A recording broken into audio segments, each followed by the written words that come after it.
പിതാവിനും പുത്രനും പരിശുദ്ധാത്മാവിനും സ്തുതി, ആദ്യം മുതൽ എന്നും എന്നേക്കും തന്നെ ആമേൻ.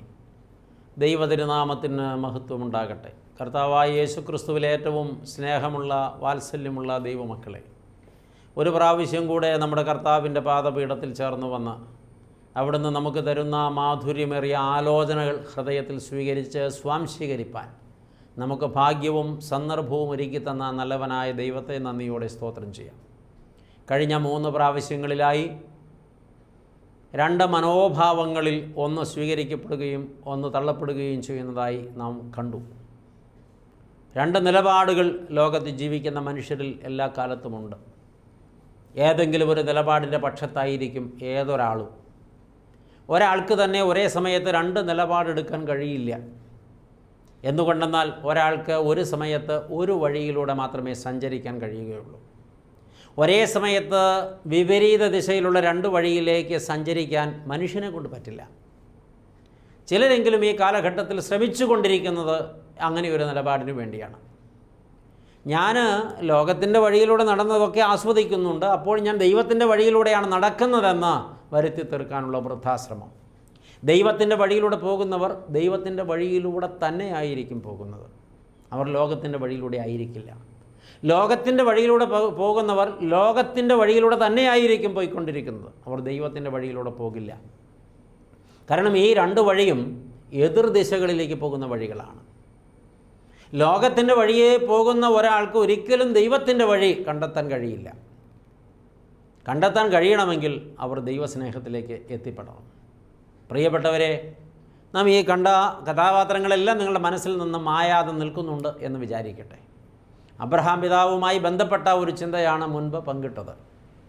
അബ്രഹാം പിതാവുമായി ബന്ധപ്പെട്ട മറ്റൊരു ചിന്ത വീണ്ടും ഈ ചിന്താ വിഷയവുമായി ചേർത്ത് പങ്കിടാൻ ആഗ്രഹിക്കുകയാണ്. അബ്രഹാം പിതാവിൻ്റെ വീട്ടിൽ വളർന്ന 2 മക്കളെക്കുറിച്ചാണ് നമ്മളിവിടെ ചിന്തിക്കാൻ പോകുന്നത്. 2 പേരും ജനിച്ചത് അബ്രഹാമിൽ നിന്നാണ്. 2 പേരും വളർന്നത് അബ്രഹാമിൻ്റെ ഭവനത്തിലാണ്. 2 പേർക്കും ലഭ്യമായ സാഹചര്യങ്ങളും സാധ്യതകളുമൊക്കെ ഒരുപോലെയായിരുന്നു.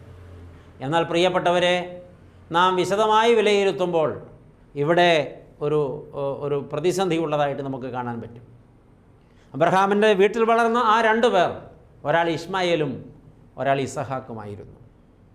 അബ്രഹാം ദൈവത്താൽ വിളിക്കപ്പെട്ട കാലത്ത് അബ്രഹാമിന് സന്തതി ഉണ്ടായിരുന്നില്ല. അപ്പോൾ തന്നെ അബ്രഹാം മഹാസമ്പന്നനായിരുന്നു.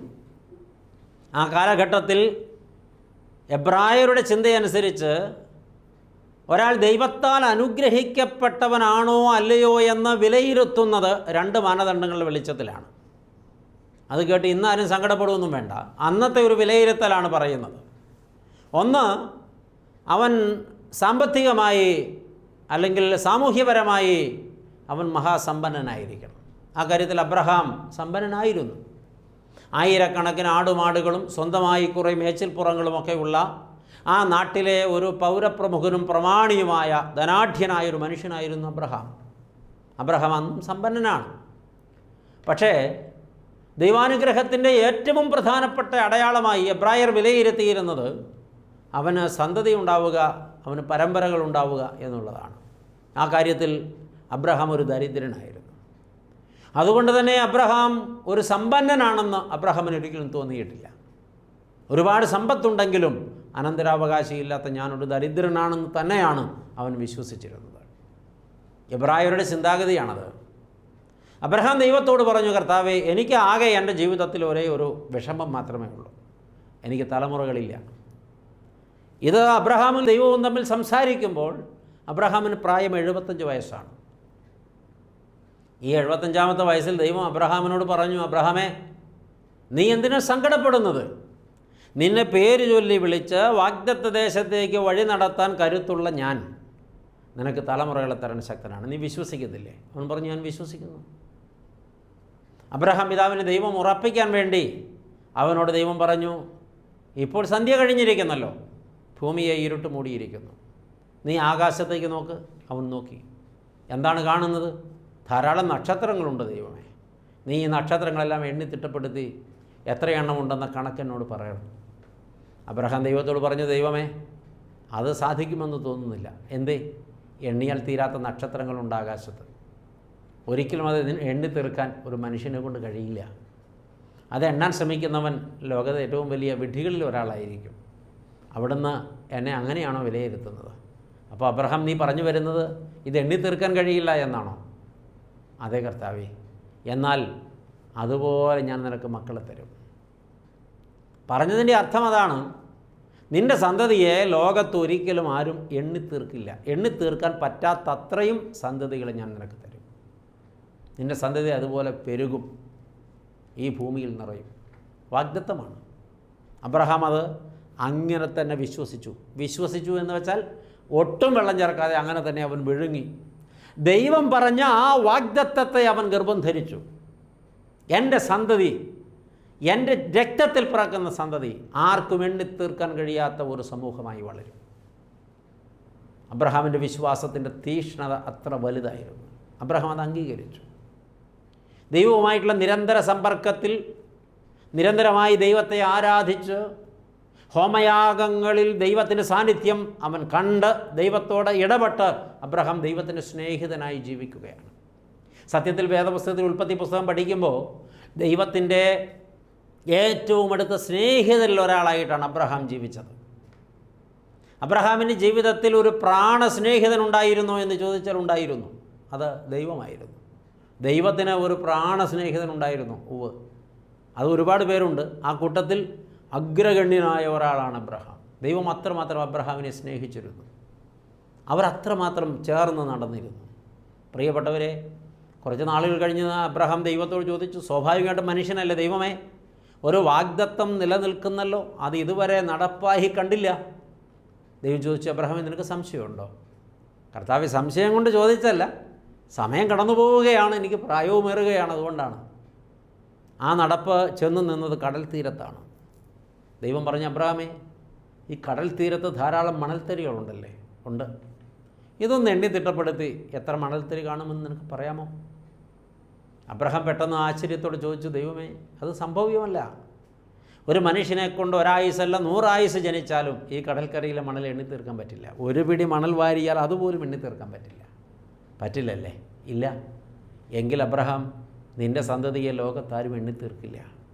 ഞാൻ അതുപോലെ നിനക്ക് മക്കളെ തരും. ഞാൻ ദൈവമാണ്, ഞാൻ വാഗ്ദത്തം ചെയ്യുകയാണ്. അബ്രഹാം അത് വിശ്വസിച്ചു. ആദ്യം പറഞ്ഞതുപോലെ അങ്ങനെ വിഴുങ്ങി കാത്തിരുന്നു. എന്നാൽ പ്രിയപ്പെട്ടവരെ, ഈ വാഗ്ദത്തമുണ്ടെന്ന് അബ്രഹാമിൻ്റെ ഭാര്യ സാറായിക്കറിയാം. അവർ വളരെ മനോഹരമായി ജീവിക്കുന്നൊരു കുടുംബമാണ്. എന്നാൽ 10 വർഷം കഴിഞ്ഞപ്പോൾ സാറായിയുടെ മനസ്സിൽ വല്ലാത്ത ഒരു ചിന്ത കയറി. ഞാനിനി അമ്മയാകുമെന്ന പ്രതീക്ഷയൊന്നും എനിക്കില്ല. സ്ത്രീകൾക്കെടുത്ത മുറകളൊക്കെ നിന്നുപോയി. സ്ത്രൈണഭാവം എന്നിൽ നിന്ന് ചോർന്നു പോവുകയാണ്. വൃദ്ധത എന്നിൽ പതുക്കെ ചേക്കേറുകയാണ്. അമ്മ എന്നതിനി എനിക്ക് സ്വപ്നം മാത്രമാണ്. ഞാനിനി ഗർഭം ധരിക്കാനും പോകുന്നില്ല, കുഞ്ഞിനെ പ്രസവിക്കാനും പോകുന്നില്ല. പക്ഷേ എനിക്ക് ഒരു കുഞ്ഞിനെ എനിക്ക് വേണം. അതിനെന്താണ് മാർഗം? സത്യത്തിൽ അവളുടെ ഉള്ളിൽ ഇങ്ങനെ സ്വയമായി അങ്ങനെ പല ചിന്തകൾ കയറി വരികയാണ്.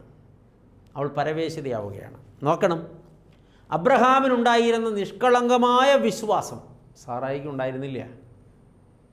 അബ്രഹാമിന് കാത്തിരിക്കാനുള്ള മനസ്സ് സാറായിക്കുണ്ടായിരുന്നില്ല. അബ്രഹാമിന് ദൈവത്തിലുള്ളതായ വിശ്വസ്തതയും ഉറപ്പും സാറായിക്കുണ്ടായിരുന്നില്ല. സാറ ചഞ്ചലപ്പെട്ടു പോയി. ഇന്ന് സമൂഹത്തിൽ ഒത്തിരി പേര് ഇങ്ങനെയാണ്.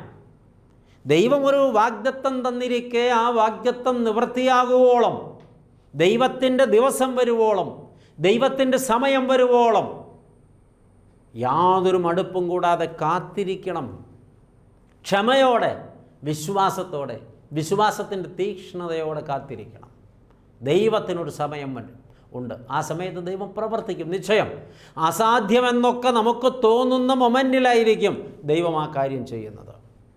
സാധ്യതയില്ലെന്ന് നമ്മുടെ മനസ്സ് വിധി പറയുന്ന സമയത്തായിരിക്കും ദൈവം ആ കാര്യം ചെയ്യുന്നത്. ദൈവത്തിനത് സാധ്യമാണ്. കാരണം അസാധ്യങ്ങളെ സുസാധ്യങ്ങളാക്കാൻ കഴിവുള്ള സർവശക്തനായ ദൈവമാണവൻ. അതുകൊണ്ടാണ് അവൻ ദൈവമായിരിക്കുന്നത്. പക്ഷേ നമുക്ക് ചഞ്ചലിപ്പാണ്.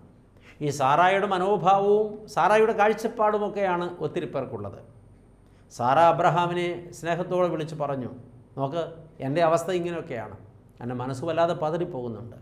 പക്ഷേ മരിക്കും മുമ്പ് ഒരു കുഞ്ഞിനെ കാണണമെന്ന് എനിക്ക് വലിയ കൊതിയുണ്ട്. അന്നത്തെ കാലത്ത് ഈ ഭാര്യയിൽ നിന്ന് മക്കൾ ജനിച്ചാലും ഭാര്യയുടെ ദാസിമാരിൽ നിന്ന് അഥവാ വെപ്പാട്ടിമാരിൽ നിന്ന് മക്കൾ ജനിച്ചാലും സ്വന്തം മക്കളായിട്ടാണ് അവരെ എണ്ണുക. അവകാശം അല്ലെങ്കിൽ പിൻതലമുറ എന്നൊക്കെ പറയുന്നത് അന്നത്തെ കാലത്ത് ഇങ്ങനെ ഒരു പുരുഷനിൽ നിന്ന് ജനിച്ച മക്കളെല്ലാം ആ കുടുംബത്തിൻ്റെ അവകാശികളാണെന്നൊക്കെ ഒരു കാഴ്ചപ്പാടുണ്ട്. പക്ഷെ ദൈവം വിളിക്കുന്ന ആ സമയത്ത് ദൈവം കൊടുത്ത വാഗ്ദത്തം അങ്ങനെ ആയിരുന്നില്ല. നിൻ്റെ സന്തതി എന്ന് പറഞ്ഞത് നിൻ്റെ പങ്കാളിയിൽ നിന്ന് ഞാൻ നിനക്ക് തരുന്ന സന്തതി എന്നാണ്. പ്രിയപ്പെട്ടവരെ, സാറ അബ്രഹാമിനോട് പറഞ്ഞു, എനിക്കൊരു ദാസിയുണ്ട്, സുന്ദരിയായൊരു പെൺകുട്ടിയാണ്, മിസ്രയീംകാരിയാണ്, ഹാഗാർ എന്നാണ് പേര്. നീ അവളെ കണ്ടിട്ടുണ്ട്, അവളെ നീ ഭാര്യയായിട്ട് സ്വീകരിക്കണം, പരിഗ്രഹിക്കണം, അവളിൽ നിന്ന് ഒരു കുഞ്ഞു ജനിക്കണം. സായിക്ക് തന്നെ അറിയാം, ഇത് അവളുടെ എന്തോ പരിമിതിയാണ്, അബ്രഹാമിന് സന്തതി ഉണ്ടാകും. പരീക്ഷിച്ചിട്ടില്ല, പരീക്ഷിക്കാം. അബ്രഹാമിൻ്റേതല്ല കുറ്റം, എൻ്റേതാണ്. അതുകൊണ്ട് ആ കുറ്റം ഏറ്റെടുത്ത് തിരുത്തിയ എന്നൊരു ചിന്തയും ഒരു പക്ഷേ സാറായിലുണ്ടാകാം. എനിക്ക് വൈകല്യമുണ്ടെങ്കിൽ ഞാനാണതിന് പ്രായശ്ചിത്തം കാണേണ്ടത്. ഞാൻ അനുവദിക്കുന്നു എൻ്റെ ദാസിയെ സ്വീകരിക്കുക. അബ്രഹാം അത് ചെയ്തു. പ്രിയപ്പെട്ടവർ, പക്ഷേ അവിടെ അബ്രഹാം ഒരു അബദ്ധം ചെയ്തു. ഇത് ദൈവഹിതമാണോ എന്ന് ദൈവത്തോട് അബ്രഹാം ചോദിച്ചില്ല. എന്തിനും ഏതിനും ദൈവത്തോട് ആലോചന ചോദിക്കുന്ന അബ്രഹാം ഈ വിഷയത്തിൽ ദൈവത്തോട് ആലോചന ചോദിച്ചില്ല. അവിടെയാണ് അബ്രഹാമിന് തെറ്റുപറ്റിയത്. നമ്മുടെ ആളുകളിൽ പലപ്പോഴും കാണുന്ന ഒരു വലിയ അപകടം ഇതാണ്. നിമിഷ നേരത്തെ സുഖമോർക്കുമ്പോൾ, അതുമല്ലെങ്കിൽ ആരെയെങ്കിലുമൊക്കെ തൃപ്തിപ്പെടുത്താൻ വേണ്ടി ചില നിലപാടുകൾ എടുക്കുമ്പോൾ, ഇപ്പോൾ ഭാര്യയെ തൃപ്തിപ്പെടുത്തണമല്ലോ അബ്രഹാമിന്, ഇത് ദൈവഹിതമാണോ, ഇത് ദൈവവചനം അനുശാസിക്കുന്ന കാര്യമാണോ, ഞാനതിൽ ഇടപെടാമോ, ഞാനത് ചെയ്യാമോ എന്ന് സ്വയം ചോദിക്കാൻ അബ്രഹാമിന് മനസ്സ് വന്നില്ല.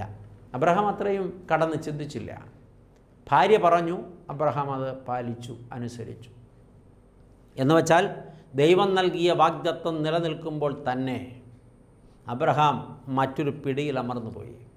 സാറായുടെ ആഗ്രഹം നിവൃത്തിയാക്കാൻ സാറായുടെ ദാസിയായ ഹാഗാറിനെ അവൻ പ്രാപിക്കുകയാണ്. അതിൽ നിന്ന് ഒരു കുഞ്ഞുമുണ്ടായി, ഒരാൺകുട്ടി. അവനാണ് ഇശ്മായിൽ. അബ്രഹാമിൻ്റെ സന്തതിയാണ്, അബ്രഹാമിൽ നിന്ന് ജനിച്ചതാണ്, ദാസിയുടെ പുത്രനാണ്. അതുകൊണ്ട് തന്നെ അത് വാഗ്ദത്ത സന്തതിയല്ല. ദൈവം കൊടുക്കാമെന്ന് പറഞ്ഞ സന്തതി ഇതല്ല. ദൈവം കൊടുക്കാമെന്ന് പറഞ്ഞ സന്തതിയെ ഇതുവരെ കൊടുത്തിട്ടില്ല.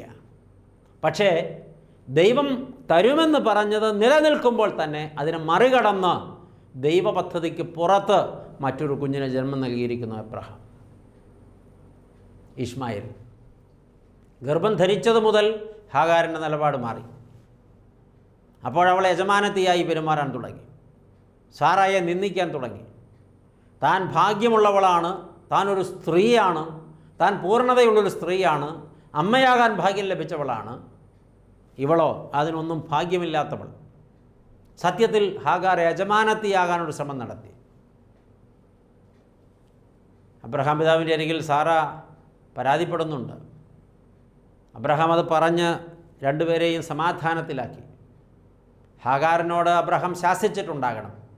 ഹാഗാറിൻ്റെ അഹങ്കാരമൊക്കെ മാറി അവൾ സാവധാനം സാറായിക്ക് കീഴടങ്ങിയിരിക്കുകയാണ്. അപ്പോൾ സാറ ഹാഗാറിനെ കഠിനമായി പീഡിപ്പിക്കാൻ തുടങ്ങി.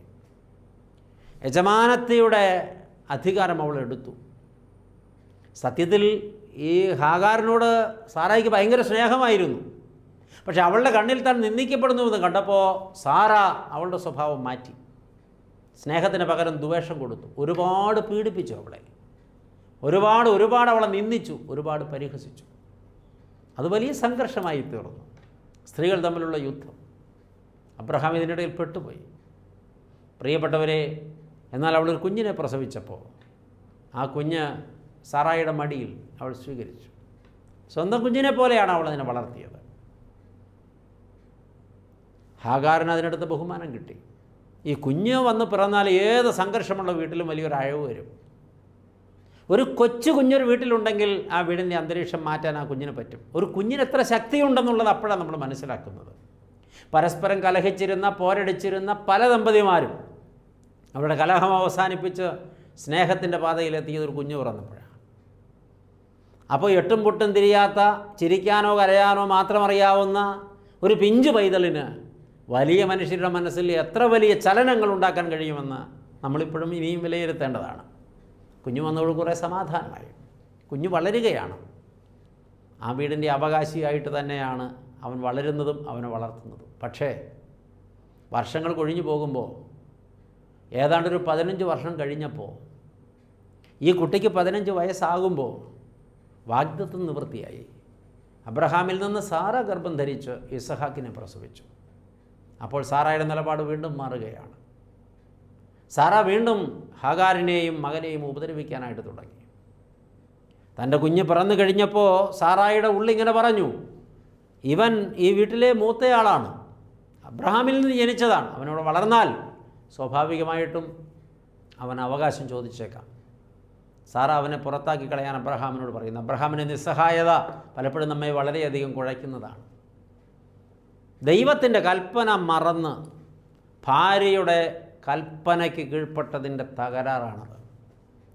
ഭാര്യ പറയുന്നതെല്ലാം നിഷേധിക്കണമെന്നൊന്നുമല്ല ഈ പറയുന്നതിൻ്റെ അർത്ഥം. അത് ദൈവനിശ്ചയമാണോ എന്ന് വിലയിരുത്തണം.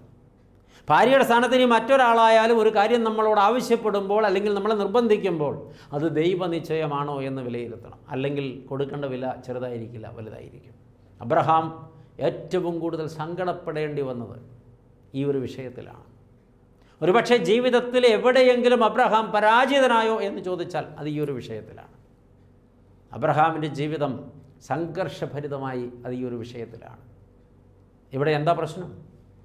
ഒന്ന്, മനുഷ്യൻ്റെ തീരുമാനത്താൽ, മനുഷ്യൻ്റെ ബുദ്ധിയാൽ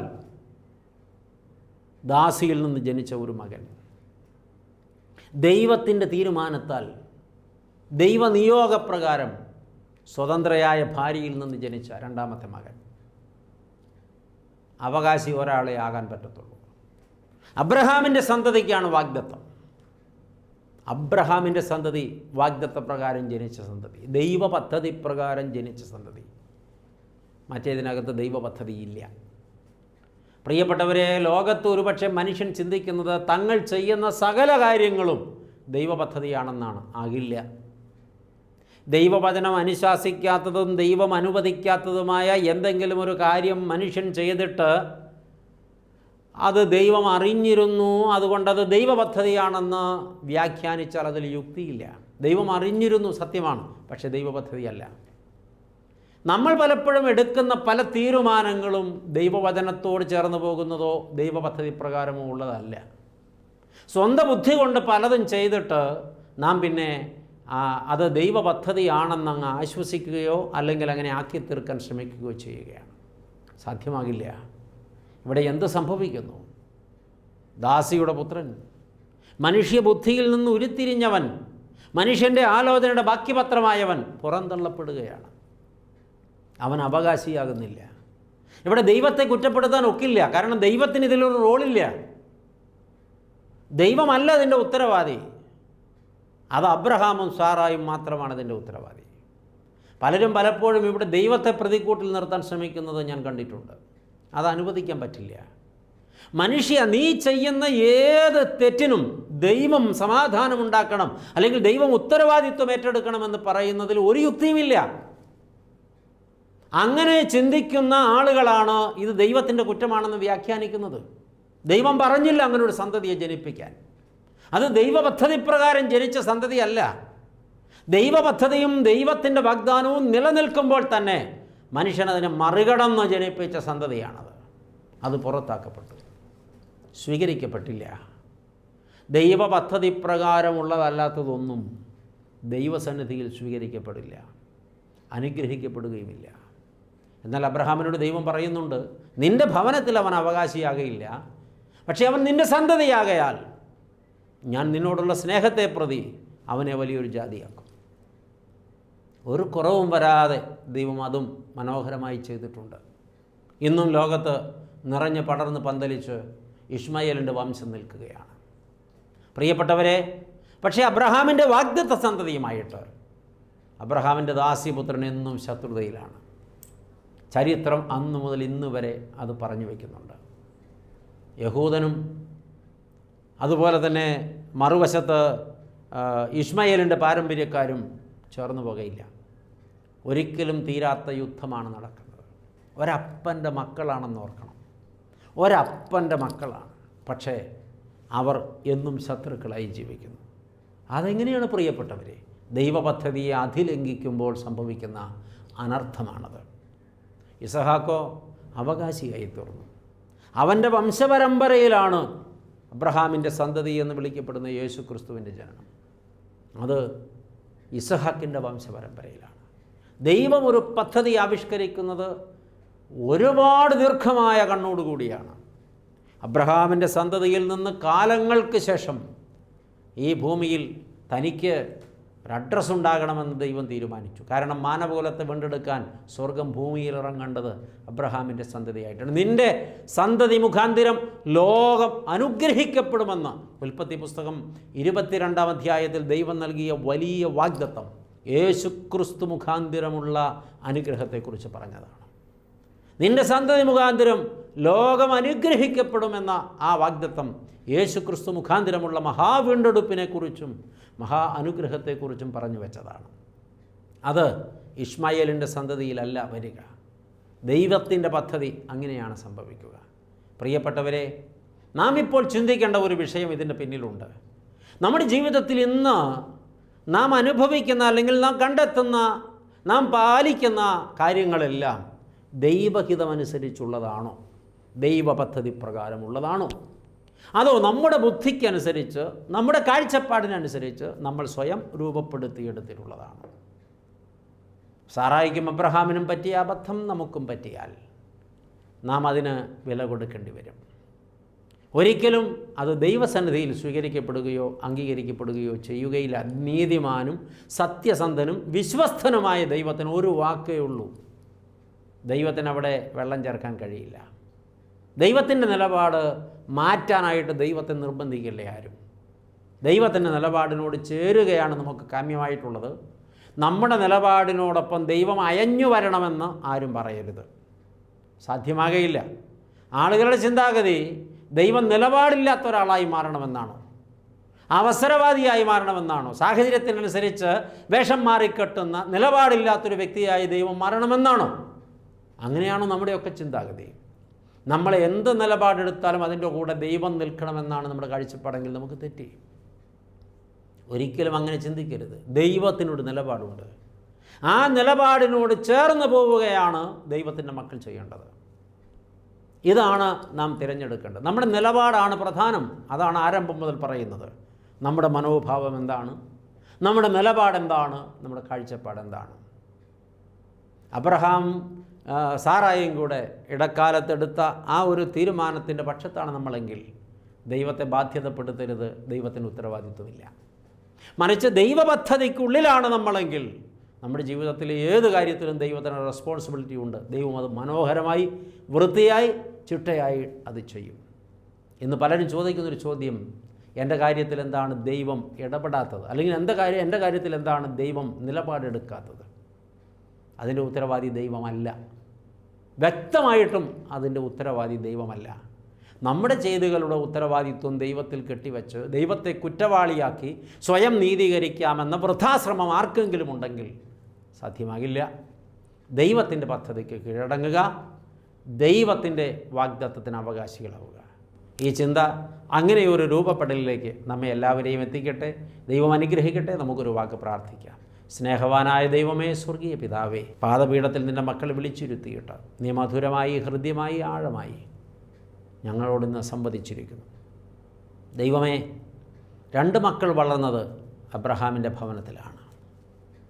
ഒന്ന് ദാസിയിൽ നിന്ന് ജനിച്ച ദൈവപദ്ധതി പ്രകാരമല്ലാതെ പിറന്ന കുഞ്ഞ്. 2 സ്വതന്ത്രയായ ഭാര്യയിൽ നിന്ന് ജനിച്ച ദൈവപദ്ധതി പ്രകാരമുള്ള കുഞ്ഞ്. ദാസിയുടെ പുത്രൻ പുറത്താക്കപ്പെട്ടു, സ്വതന്ത്രയുടെ പുത്രൻ അവകാശിയായി. ഇവിടെ ദൈവം കുറ്റവാളിയാണെന്ന് ആർക്കും പറയാൻ കഴിയില്ല. കാരണം ദൈവവാഗ്ദത്തം നിലനിൽക്കുമ്പോൾ സ്വന്തം ബുദ്ധിയുടെ പ്രമാണം നടപ്പിലാക്കാൻ ശ്രമിച്ചതാണ് അവിടെ ഒരു അബദ്ധമായി മാറിയത്. ദൈവമേ, ഞങ്ങൾ പലപ്പോഴും ഇങ്ങനെയൊക്കെ ചെയ്തു പോകുന്നവരും ചിന്തിച്ചു പോകുന്നവരുമാണ്. അതുതന്നെയാണ് ഞങ്ങളുടെ പരാജയത്തിൻ്റെ കാരണം.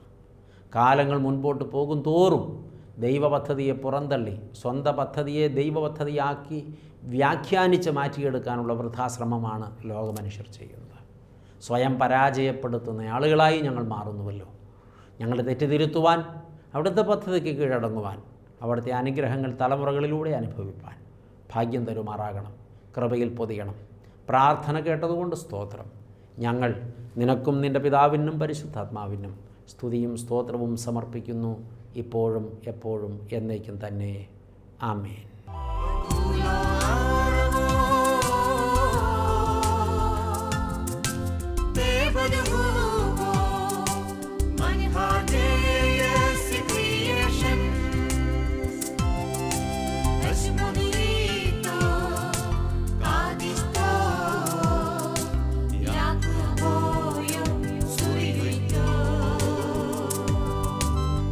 Bye.